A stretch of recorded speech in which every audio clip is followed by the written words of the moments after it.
Harper Audio presents Justice Denied by J.A. Jance, narrated by Alan Nebelthau, directed by Jeremy M. Brewer, and produced by Andrew Martin Paris.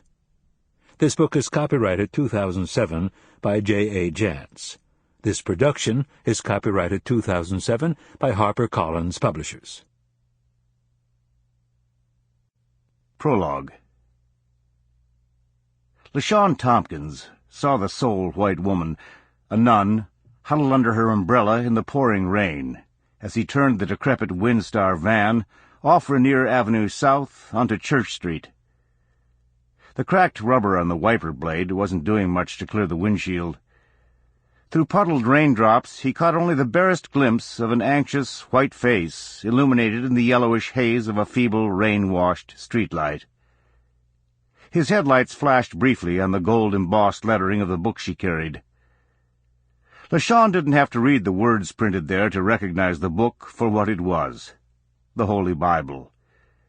It wasn't uncommon for fearless missionaries of many denominations to venture into this part of Seattle's Central District to spread the word about their particular brand of salvation, but it was unusual for one to do so alone. LaShawn suspected that the nun's proselytizing companion or companions were merely out of sight somewhere, knocking on doors or chatting in someone's living room. Not his mother's, though, LaShawn thought fiercely. Whoever these heathen-seeking women were, they had no business dragging their skinny white butts. He was teaching himself to weed the profanity out of his words, so he didn't even think the word asses.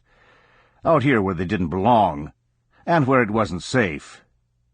Didn't they know their Bibles or their skimpy little Watchtower magazines would be zero defense against random violence, or against the stray bullets likely to culminate any number of drug deals gone bad?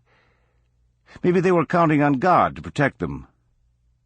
Well, good luck with that, LaShawn muttered under his breath, as he pulled into the short driveway of his mother's South Seattle cottage.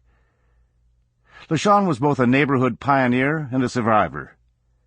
As a juvenile, he had been one of the original gangbangers who had helped turn the quiet of Church Street into a deadly drug-dealing no-man's land. Most of the kids LaShawn had grown up with were either deceased or in prison by now. The fact that his mother still lived there, the fact that Etta Mae Tompkins refused to live anywhere else, was one of God's little practical jokes. It was like he was saying, "See what you did, Shawnee? You planted them weeds, and now you got to watch your mama live in that garden." Zipping up his bright yellow King Street Mission windbreaker, LaShawn stepped out of the dented van into a wholesale downpour. This wasn't the usual dry drizzle, the gentle and ever-present rain for which Seattle is famous. No, this was a warm, heavy spring rain, the kind the weathermen like to call a pineapple express. If the heavy precipitation prematurely melted the mountain snowpack, there might well be a water shortage the next summer. Another one of God's little jokes. If he sent too much rain in March, Etta Mae's flowers would thirst to death the following August.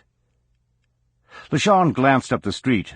The nun was still there, standing on the corner. Where were her buddies? Or was she maybe waiting for a ride to come collect her? Fair enough, LaShawn muttered under his breath. Long as you don't come nosing around here.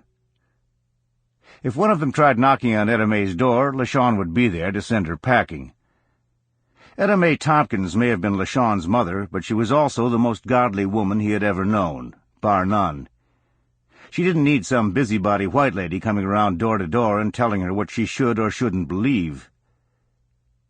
Ducking his head against the rain, LaShawn hurried up onto the porch. He came here twice a day, morning and night.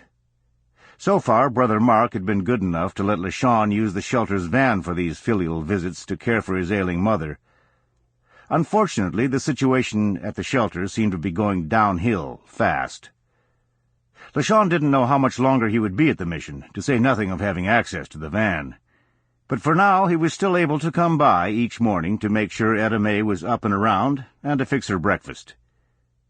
During the day, Meals on Wheels dropped off packets of fairly decent, already prepared food.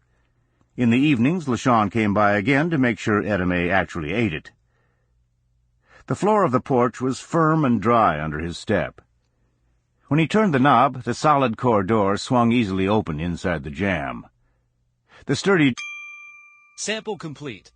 Ready to continue?